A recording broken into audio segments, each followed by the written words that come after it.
Portland, Oregon at Rolla J Studios. Hey, this is great. Just not cannabis. Plus your calls live at 971-533-7111. They're walking on their pants with their cap on backwards, listening to Enema Man and Snoopy Poop Dog. What's to keep somebody from getting all potted up on weed and then getting behind the wheel? Gateway theory doesn't work. It's a reality. Holland, is it real? Don't tease me. We're locking up people that take a couple of puffs of marijuana, and the next thing you know, they got 10 years. And now, here's your host, the guru of ganja graphics, the sultan of sativa statistics, and the worst nightmare of a reefer-mad prohibitionist. A polite, perspicacious, productive pothead with a propensity for PowerPoint. Radical Russ Belville. All right, welcome everybody. It's time for Toker Talk Radio, where you are the voice of the marijuana nation. Getting a little provocative today with my rant on BHO, and don't get me wrong, I like dabs. I like BHO. I think it should be legal. I'm just not so sure people should be able to legally make it in their own homes. I think when we're talking about people working with explosive materials, there ought to be a little higher level of safety than that. Well, we got a caller already from the 951 area code. Let's go straight to the phone lines. You're on the air with Toker Talk Radio. What's up? Hi, Joe. This is Mike out at there in Fontana. Right and on. I was just calling on behalf of the Human Solution that a magnificent person named Joe Grumbine Yes. is involved with. Yes, and he is trying to gain support for the Kettle Falls 5, along with Americans for Safe Access, and they're trying to get court support for their trial next Monday. Is this the Washington family that was Spokane. profiled? Was this the Washington family that was profiled, the all medical patients that were facing federal charges? Yes, it is. Okay, yeah. So give us some info on how people can support this, whether they can show up in person or if there's an online place they can donate. Well, the ASA is Americans for Safe Access, and Joe Grumbine's Human Solution, you can look up the Human Solution on the Internet, and he's just right now putting a 501(c) together. Joe Grumbine is traveling out to Spokane to go to federal court next Monday, I believe, or Tuesday. Anyways, he's flying out there with another friend because I guess at their preliminary trials, they turned down a misdemeanor. They're standing up and fighting for their rights, but they're in federal court, so like the deck is stacked against them. Right. Federal court, you can't even put medical and marijuana in the same paragraph. Can't even say it. Right. And if anyone wants to get a hold of Joe Grumbine, his number is 951-436-6312. He just beat 5 years of being prosecuted by the Long Beach Police Department in Los Angeles, and he's finally a free man. Yeah, that's good to hear. And Joe's doing great work with Human Solution, offering these court support and assistance for people who are still in prison, our POWs, and appreciate all the work he's doing. Google The Human Solution. You'll find him out there. And check up on that family. I believe Huffington Post had a big story on them as well. Yes, it was yesterday. And if people are listening in the Spokane area, by all means, by hook or crook, show up at that courthouse to support them, because those jurors will see that. Yeah. And the FIJA will also be involved. They're trying to work their little magic. All right. Love the Fully Informed Jury Association, FIJA.org. Learn about how, as a juror, you have the right to not convict someone if you believe the law is wrong. That's something that goes all the way back before the United States even had colonies here. I mean, before Britain even had colonies here, that was part of English law. So it's something we all need to learn about. Yes, sir. Yes, sir. Thank you very much for that. Right on. Thank you for calling up. And anything else to leave our audience with? Well, I just enjoy your show and just keep doing that great work. I was at the Million Man March in Los Angeles, and that was a pretty good time, and Joe and his group was there also this last Sunday. Well, good for you, man. That's, by getting out there and being in a march, you do more than most people do, man. If everybody who smoked pot took part in the march, it'd have been over decades ago. Absolutely. That's the whole thing with Joe's is, if everybody stood up to prohibition and had their day in court that was pinched by the man, this stuff would stop because 90% of the people cop a plea. Yeah, it's all about plea bargaining. In fact, the system is designed to, pardon the pun, weed out as many people from going to court as possible. Isn't that sick? Yes. Right. With all of us banding together, this could end tomorrow.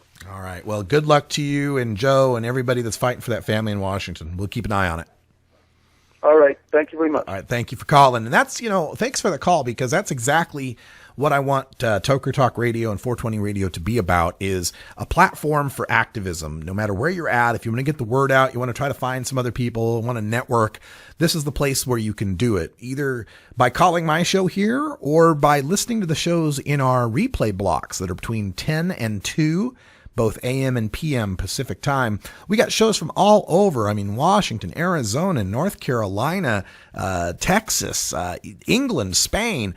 Check it out. You can find out all our programs on 420radio.org/programs. We got the new lineup, and the new lineup means that the show that you like will always be on the same day, same time. Be easy for you to find, easy to remember, and all shows replay on the weekends, so you can find what you like there too. All right, we're going to take a break, and when we come back, we're going to talk a little bit more about BHO and the public relations nightmare of BHO explosions. What can possibly be done? Is there anything that can be done? Can we legalize faster than the bad public relations gets ahead of us? All that and more when we come back.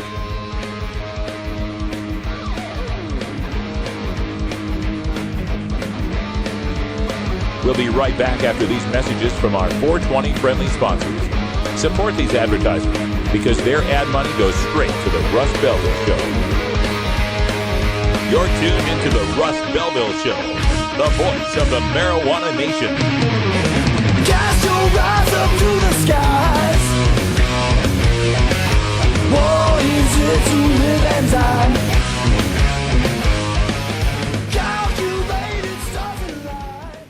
Hey, Tokers and Tokettes, Radical Russ here to introduce you to my friend Matt and all the staff at Lush LED Lighting.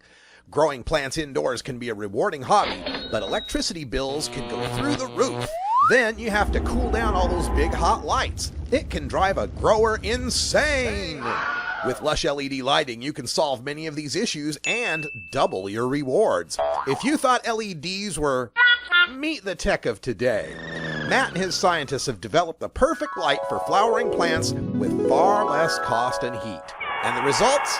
Let's just say I appear at a lot of events with the masters of indoor horticulture, and the harvests I saw from Lush LED Lighting were big, tight, sticky, and very effective. Check out LushLEDlighting.com right now and tell them Radical Russ sent you. Double your rewards and lower your expenses with Lush LED Lighting.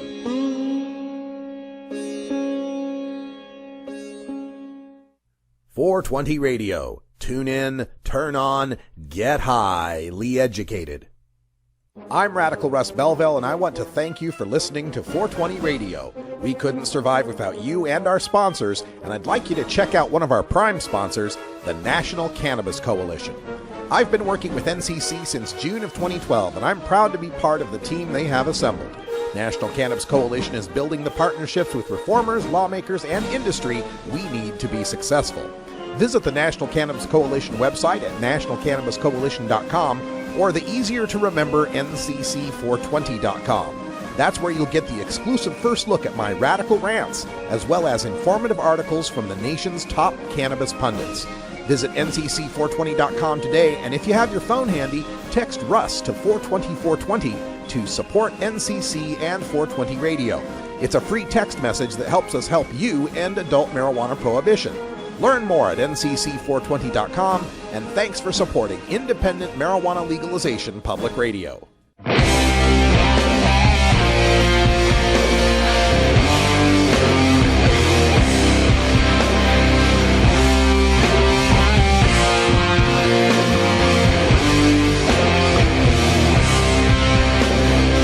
Slander spews from their lips, for they love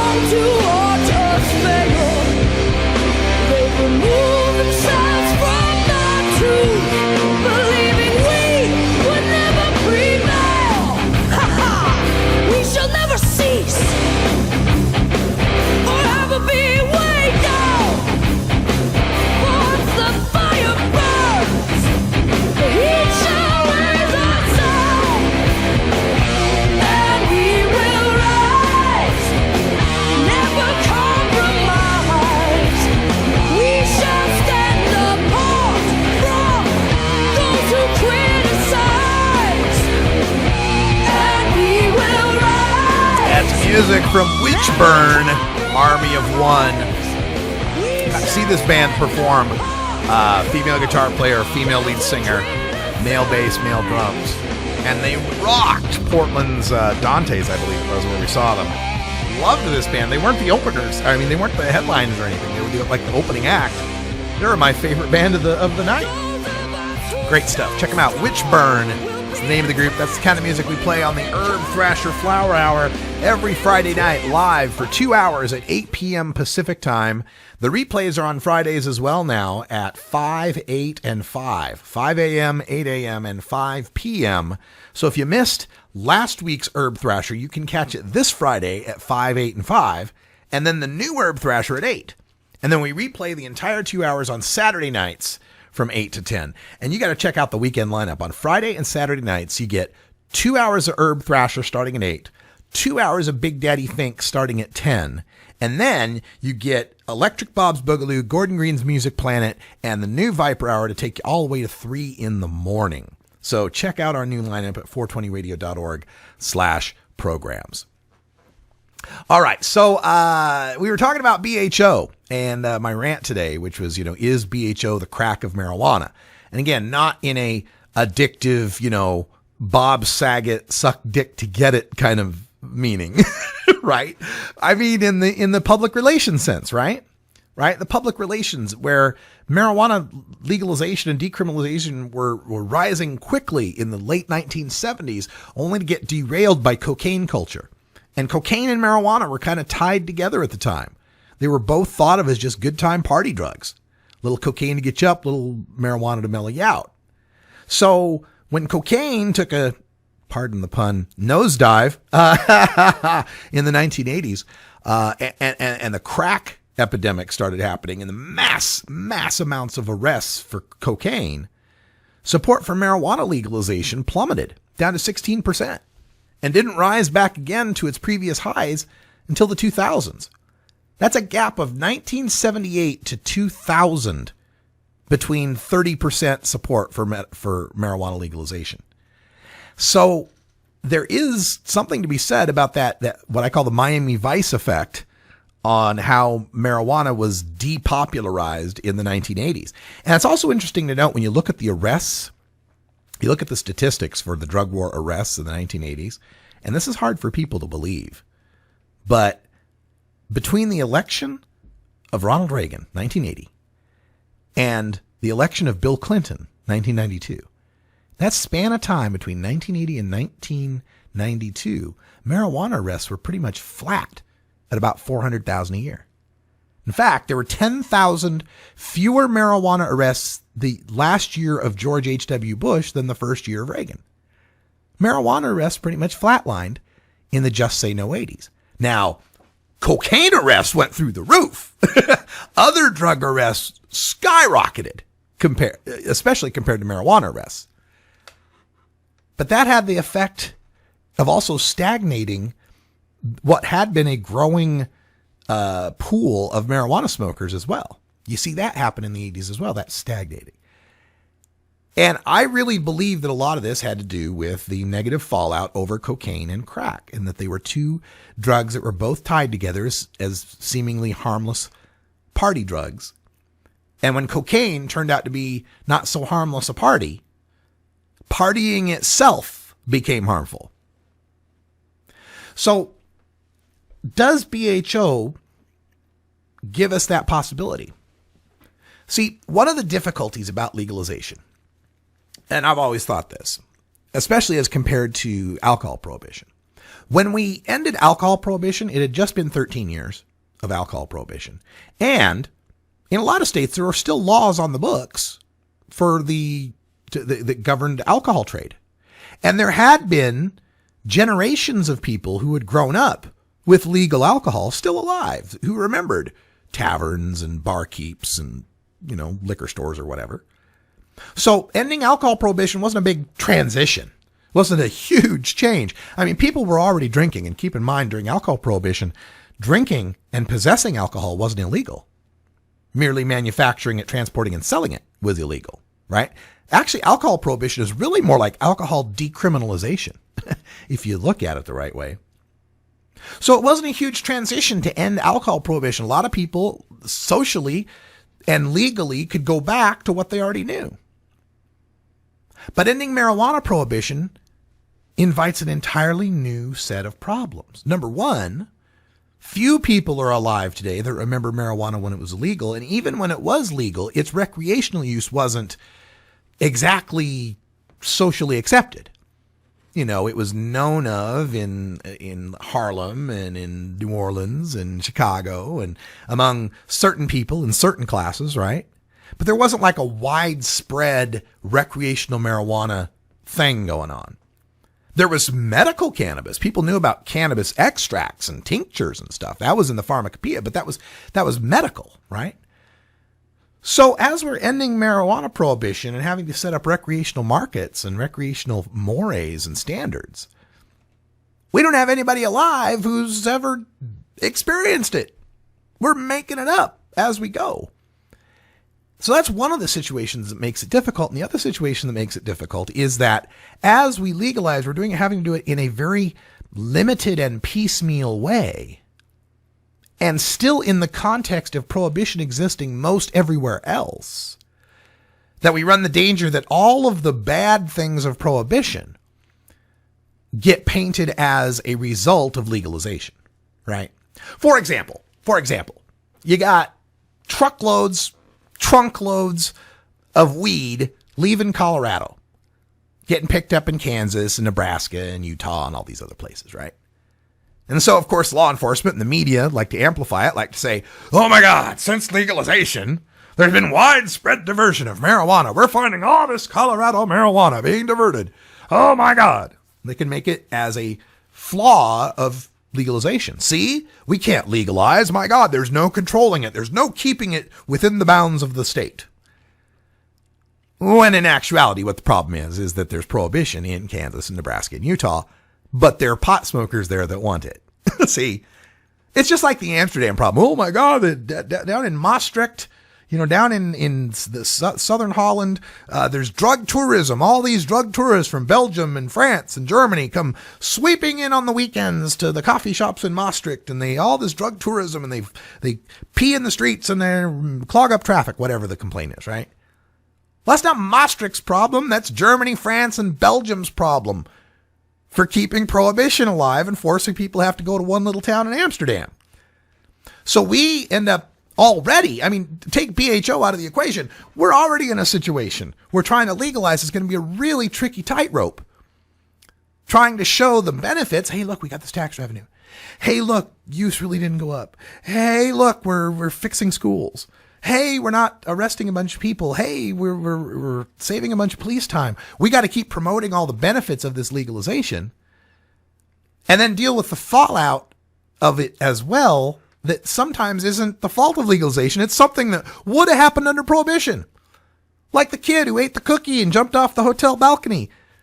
Just because it's legal doesn't mean that couldn't have happened a year or 10 years ago. But now that it's legal, that's what it gets pinned on, you see?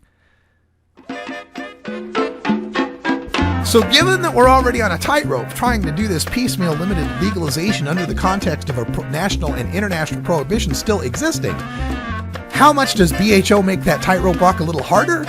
Let's talk about that when we come back. Oh, have you ever met that funny reefer man? A reefer man. Have you ever met that funny reefer man? A reefer man. If he said he swam to China, he would sell you South Carolina. Then you know you're talking to that reefer man.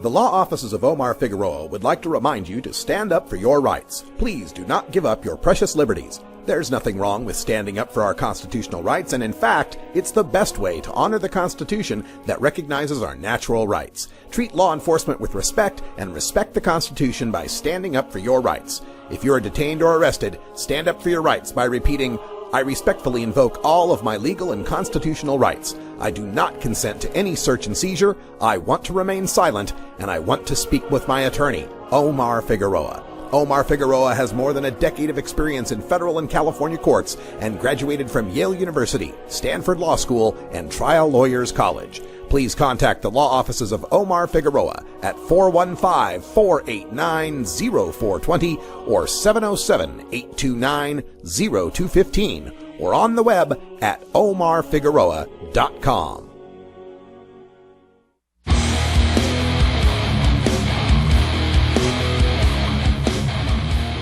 You know Herb Thrasher from the Herb Thrasher Flower Hour. Now get ready for Herb Age Designs for the proud cannabis consumer.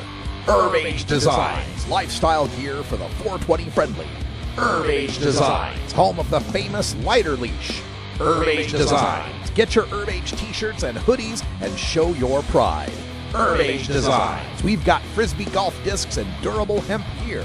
Herb Age Designs, we've got shot glasses, drinking glasses, coffee mugs, and beer cozies. Check us out on Facebook and online at herbagedesigns.com and follow Herb Age and Herb Thrasher on Twitter.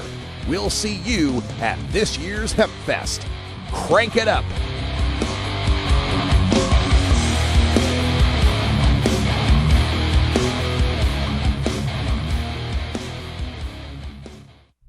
.420radio.org is proud to replay Green Stream Radio with Grandma Cat, Tim, me, and On One from Olympia, Washington. Green Stream is bringing you the latest developments in legalization in Washington state straight from the state capitol, plus on-site shows at emerging cannabis clubs and hemp fests. Catch the replays Tuesday at 11 Pacific on 420radio.org. Ivy sounds clear,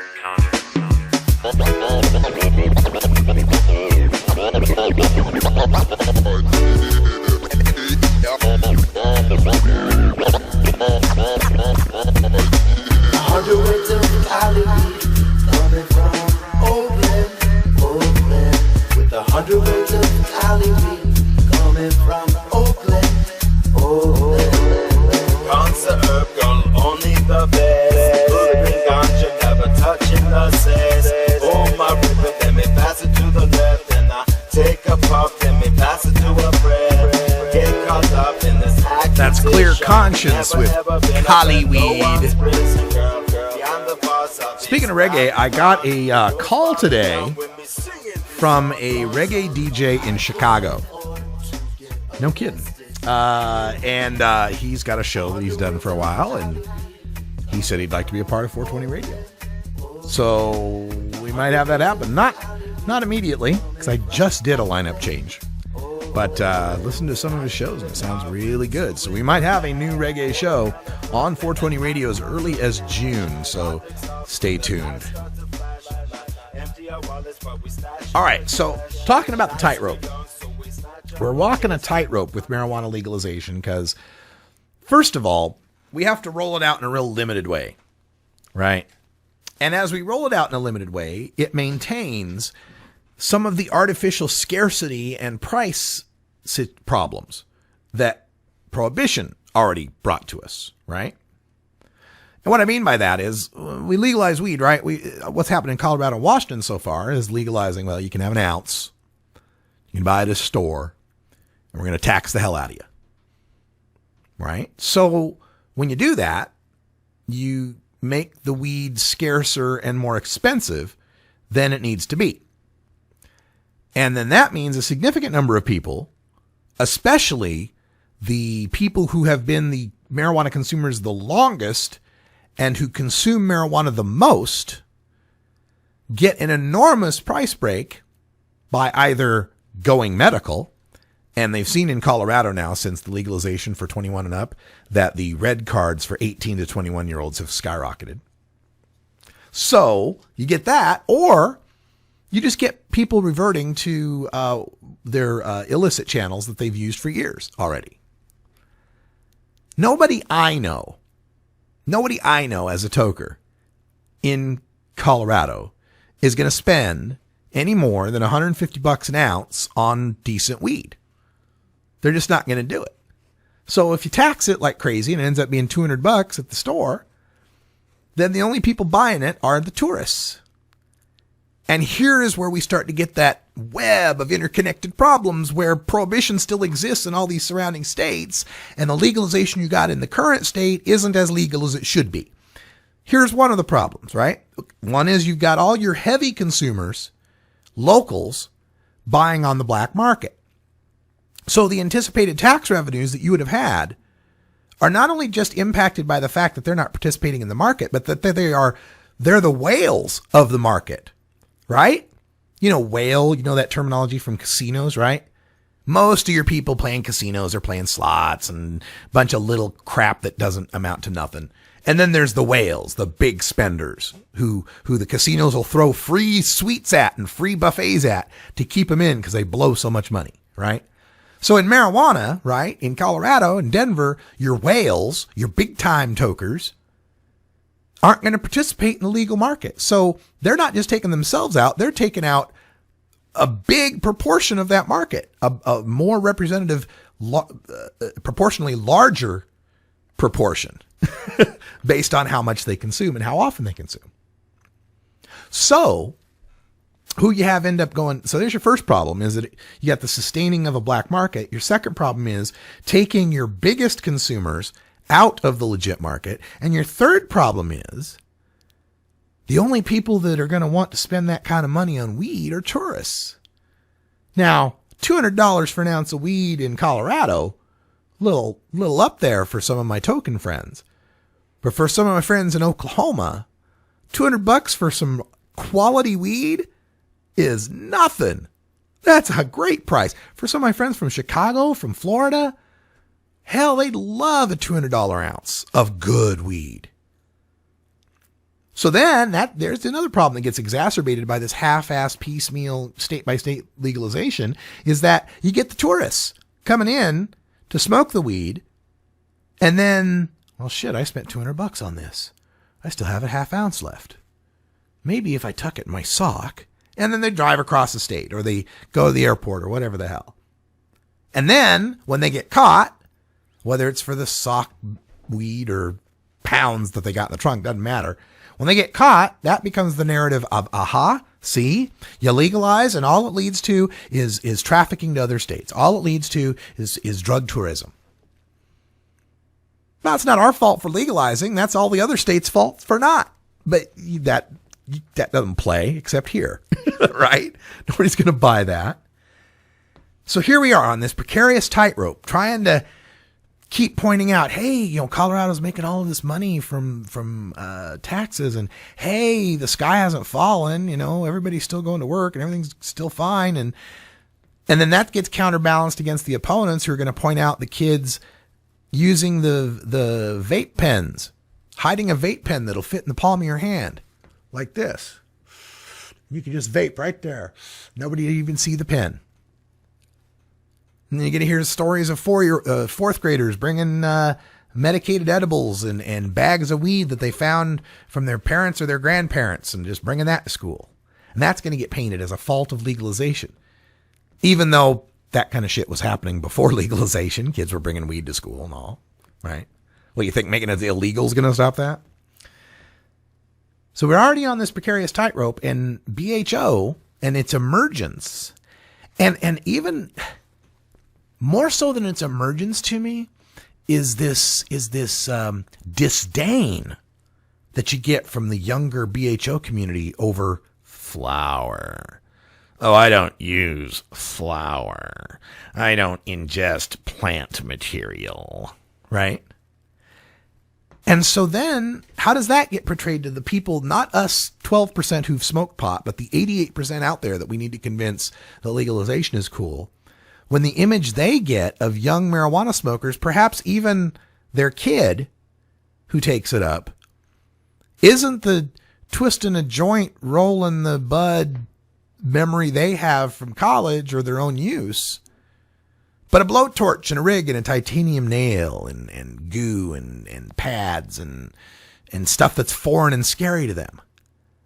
And all it does is it reminds me of that famous video of the parents group from the 80s where the woman is holding up the gas mask bong. And how that must have scared those baby boomer parents in the 80s who maybe back in 66, 67 Maybe they had smoked a reefer, but a gas mask? What the hell? And I just worry about these potential backlashes. And I know I'm starting to sound like Voodoo or something, but I just wonder if we can get ahead of this fast enough. If we can get enough states legalized quickly enough to tip the balance.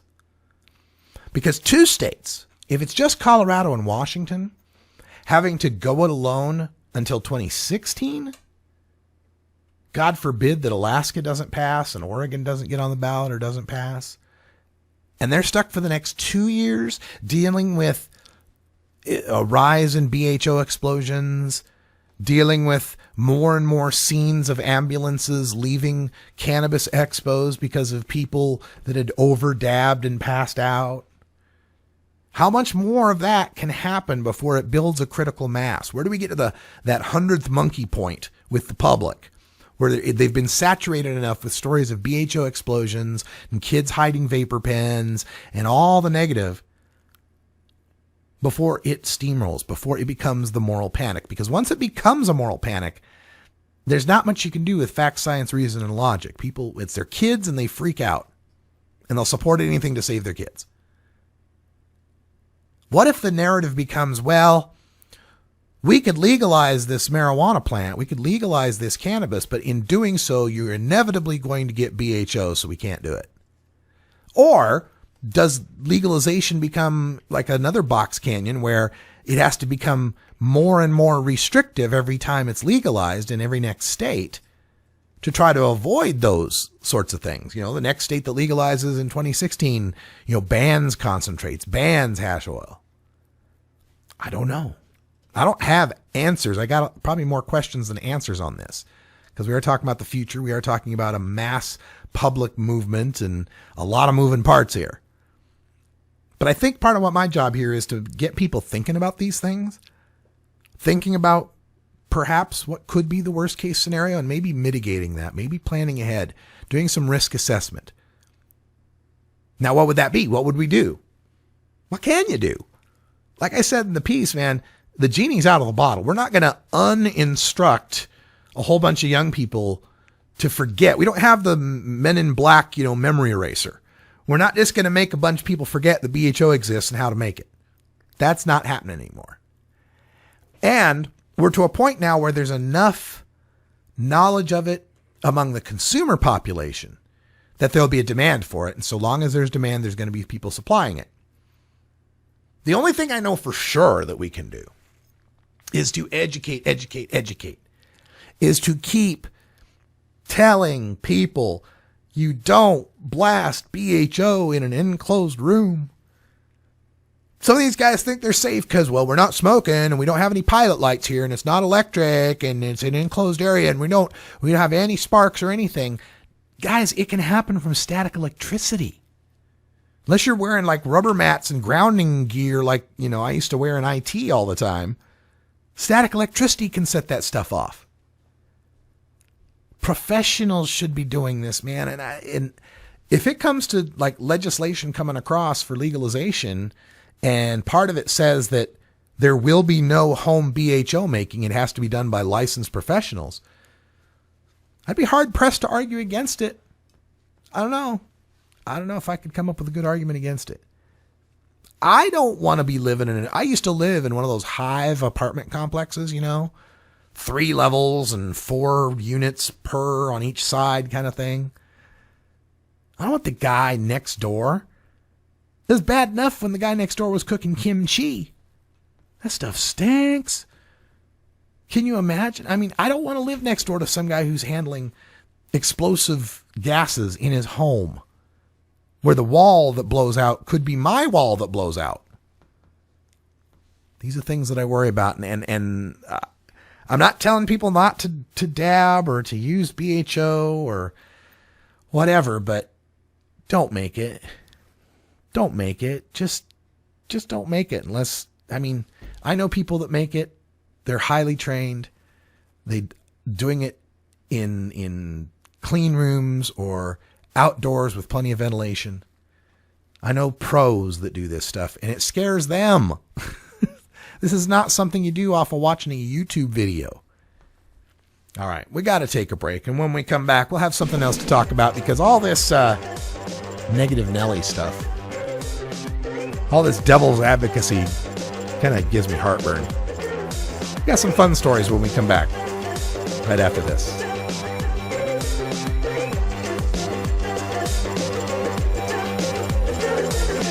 You cut people, you smoke trees till you get what you need now.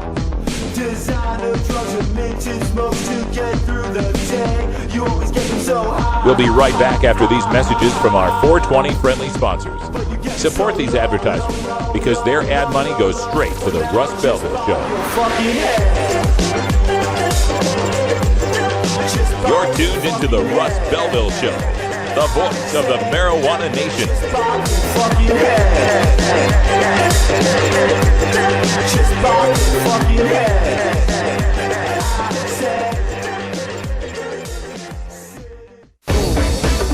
Let him bring in the beat.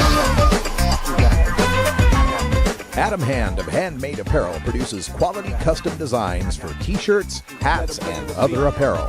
Handmade Apparel is the official design shop for 420 Radio, The Russ Belville Show, Ganja John, and Cascadia Concentrates, among many clients who rely on Adam Hand for everything from short-run custom projects to full-run clothing lines. Adam's meticulous designs are individually crafted and screened in vibrant high-definition color. Visit handmadeapparel.biz to browse the selection of handmade gear or to get a personal quote for your own designs. Handmade Apparel, a proud supporter of 420radio.org.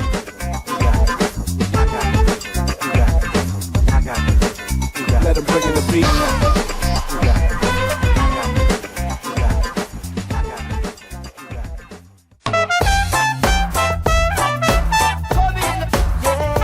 Support the Russ Belville Show. Text the word Russ to 420-420 and connect with the National Cannabis Coalition. You can also send $10 to the Russ Belville Show right from your smartphone. That's Russ to 420-420. In the afternoon, if I'm home, I smoke marijuana. You're listening to Radical Russ on the Russ Belville Show. Oh, marijuana. Yeah, yeah. Oh, I got my ganja. 420 Radio, the world's voice of marijuana legalization. Almost busted in Laredo, but for reasons that I'd rather not disclose. I smoke pot, and I like it a lot. Hi, this is Willie Nelson. I learned a long time ago that marijuana is a lot safer to use than alcohol. There's absolutely nothing wrong with the responsible use of marijuana by adults. It's time we stopped arresting and started respecting responsible marijuana smokers in America. And to learn what you can do to help, please contact NORML at www.norml.org or call toll-free at 888-67-NORMAL. The show was long and we were just sitting there, and we'd come to play and not just for the ride.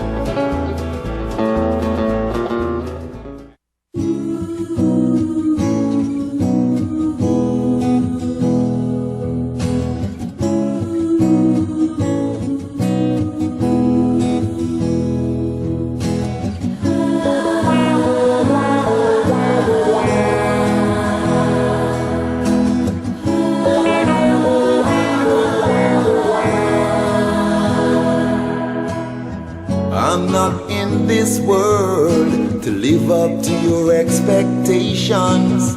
Neither are you here to live up to mine. And I don't owe no one no obligations. No one owe me none, so everything is fine, fine. Said I am that I am, I am, I am, I am. I am that I am, I am, I am, I am. I said I am that I am, I am, I am, I am. I am that I am, I am, I am, I am. That's Andrew Tosh featuring Bunny Wailer with I Am. Welcome back. You're listening to Toker Talk Radio.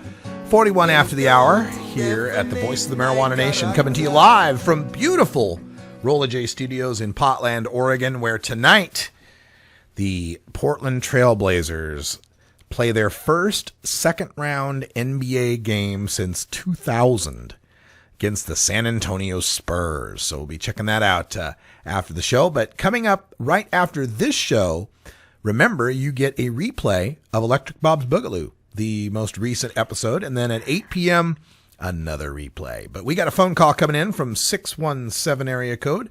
You're on the air with Toker Talk Radio. Hi, Russ. It's Amber. Hi, in Amber. Boston. How are you? I'm better now that I'm hearing you. Well, that's really kind. But I just wanted to comment on the last, bit that you were talking about. Yeah.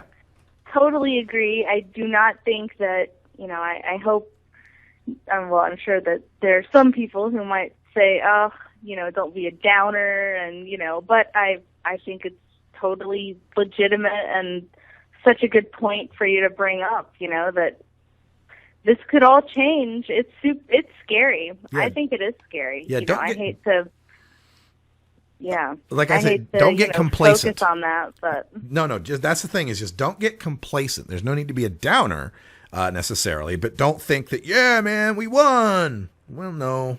Yeah. we won one battle in a really long war. I mean, and especially after, even in 2010, I felt like, I was really disappointed that, we had that kind of backlash and the Attorney General showed up and, so people can be influenced pretty easily, especially when it comes to, political, we've got the election coming up in 2016 and so. Yeah.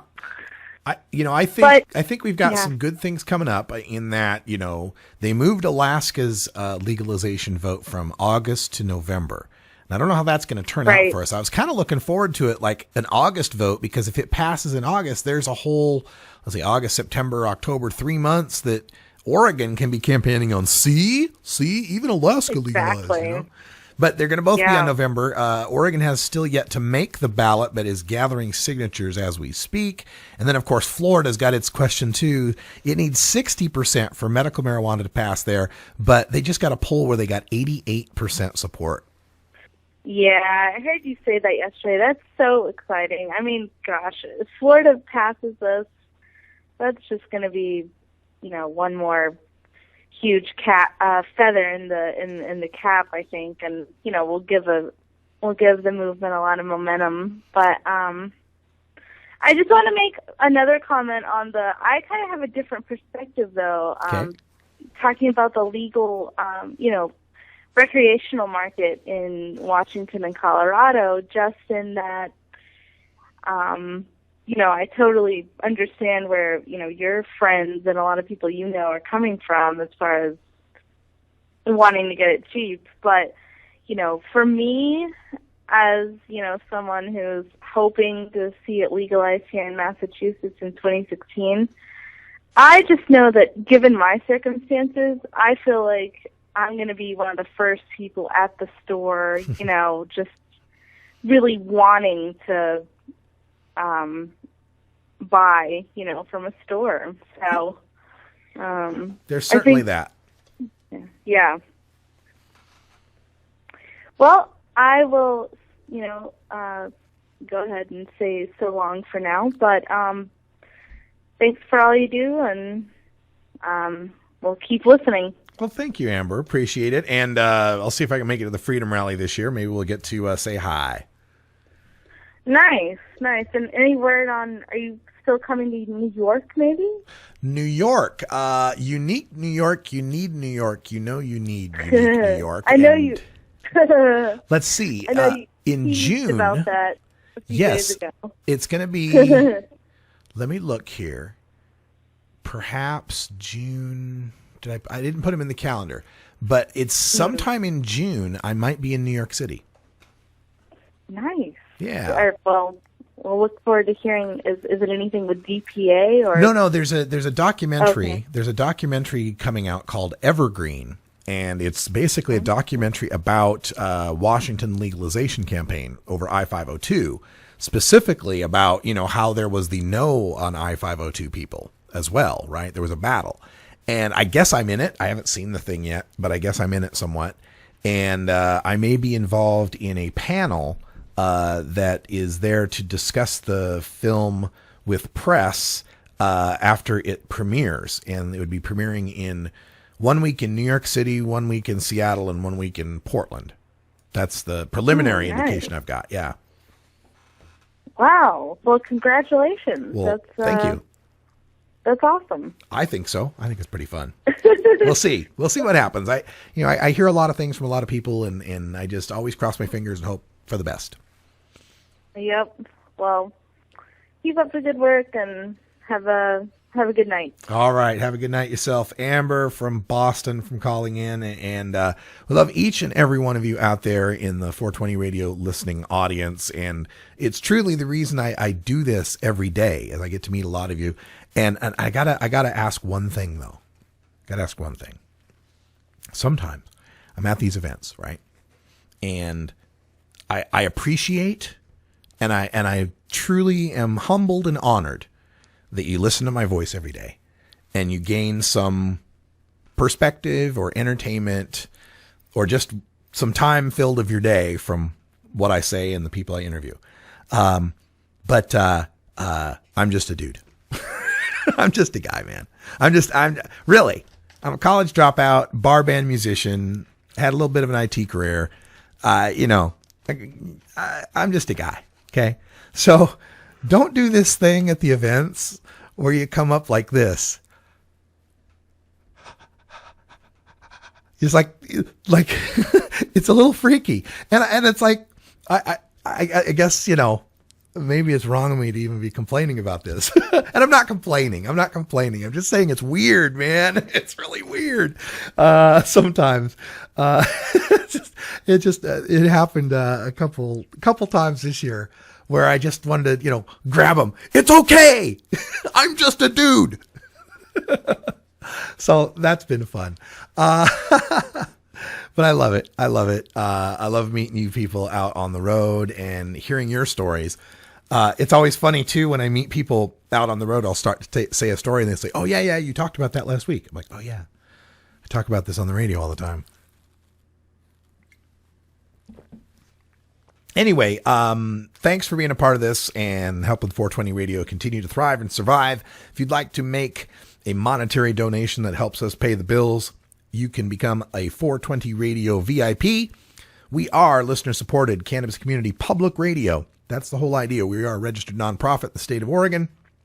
And the whole idea here is to provide a platform for news and interviews and information and ideas and education and music and comedy and fun and a place for you to get your views heard as well, to engage in a chat room where you can learn from other people, to be able to produce your own show if you want. We're always looking for new shows. So anyway, enough of that. Lots of fun that we have here at 420 Radio, and we're glad that you can be a part of it. All right, quick news briefs. A couple of, it's like an SNL skit gone bad. Thank you, Healed. Appreciate you. Anyway, love the chat room. Quick little news note from Colorado. Okay, so they've had this edible situation, right? Because a lot of people, right, have no clue about edibles. And no matter how much you tell them, don't eat that whole brownie. You want to have just a little corner of it, right? just have a little bit. So a lot of people don't get that. And they eat the whole brownie. And they get all messed up and end up in the hospital room freaking out. So Colorado's been discussing, having different having new laws and rules, right? One of them is that they've already got, 10 milligrams is the most pot you can have in a serving, but you can have 10 servings in a package, right? Well, like if you get, a brownie, square brownie, how do you know 1/10 of that is.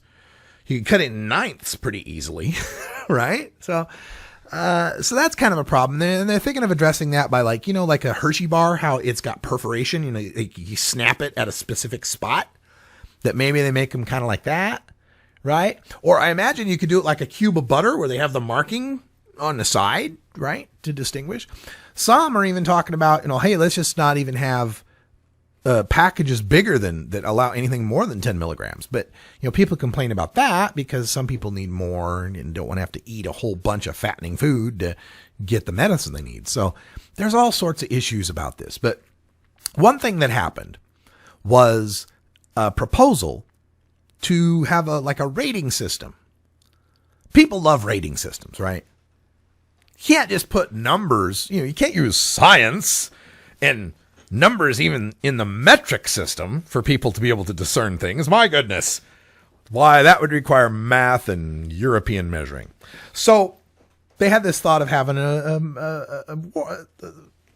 rating system, measuring system. What the hell, to have this rating system, right? And, like we have on video games and movies, R, PG, X, TV, MA, S, DLV, right? We have a rating system. So one of the things that got proposed was, hey, this is Colorado.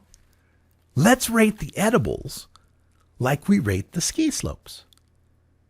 Right? We'll have like the black diamond, double black diamond will be the worst, right? And green circle will be the least, and blue square will be somewhere in between, right? An eminently sensible idea for a nonsensical point, I guess, or vice versa. I'm not sure. Well, the news in from CBS is ski areas reject edible pot rating system. And they say it's counterproductive because, well, first of all, standardizing it would be difficult, according to Dr. Sam Wang. Make your own joke. And then the Colorado Ski Country USA spokesperson Jen Rudolph said, the ski industry has a strong opposition to the appropriation of ski resort symbols for marijuana use. And then it explains how all season long members of the Forest Service in different ski areas have stressed how it's illegal at nearly every ski area. And they say if you copied the ski rating system, that would diminish the hard work the resorts have done to distance themselves from the pot industry. Right. Because nobody ever smoked pot at a Colorado ski resort before 2012. Right.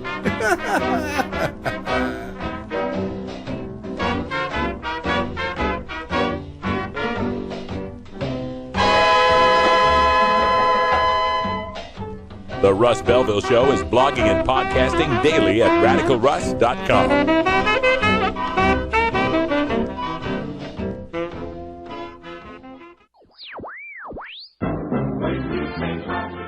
Marijuana and alcohol are the two most popular recreational drugs in America. Marijuana smoking is non-toxic, relatively safe, and has a low risk of dependence. Alcohol drinking is potentially fatal, dangerous to society, and is quite addictive.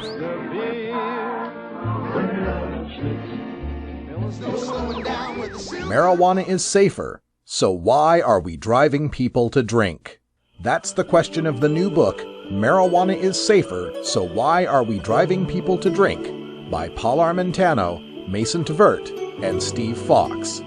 Visit Amazon.com or ChelseaGreen.com today to order your copy of Marijuana is Safer, or visit MarijuanaIsSafer.com.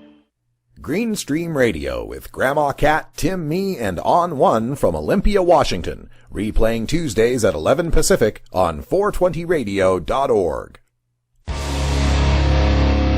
This is Radical Russ encouraging you to take a look at the Weed Blog every day. Johnny Green and the staff at the Weed Blog are on top of all the latest developments in the fight to end marijuana prohibition nationwide. You can even get the Weed Blog on your smartphone by installing the Weed Blog app for iPhone and Android. If it's about weed, it's on the Weed Blog, including my original writing. So don't delay. Read the Weed Blog today.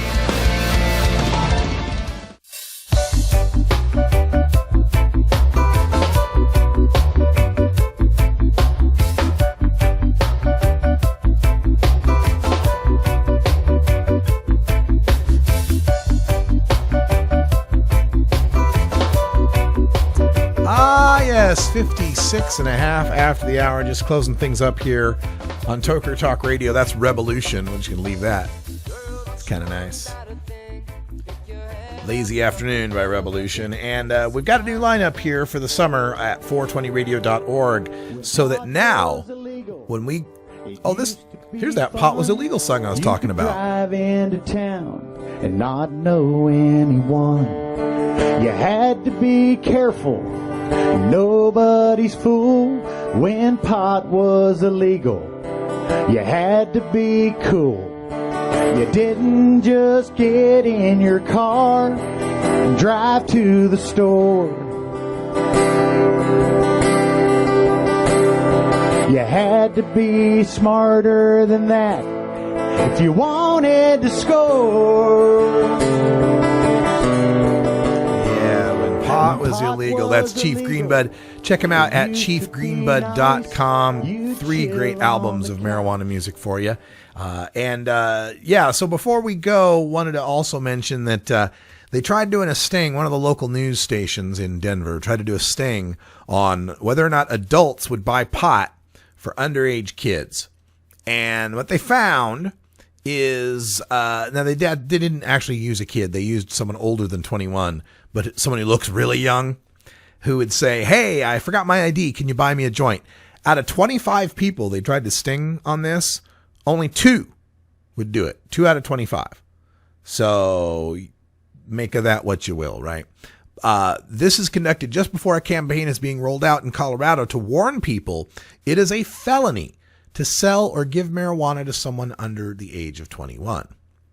And this also points out that the statistics show the number of 18 to 20-year-olds with registry cards for medical marijuana has gone up sharply, while the other ages have only gone up a little bit. So, yeah. Make of that stat what you will.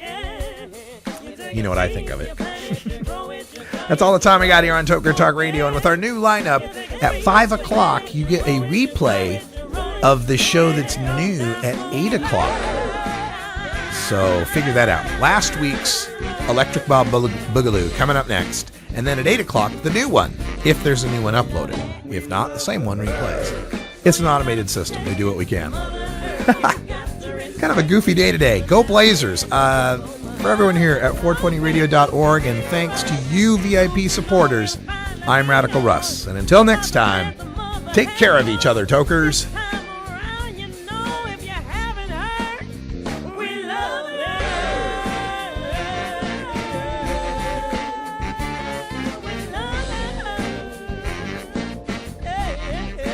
This is the Russ Belville Show. The Russ Belville Show is blogging and podcasting daily at radicalruss.com. You take a seed, you plant it, you grow it, you dry it, you roll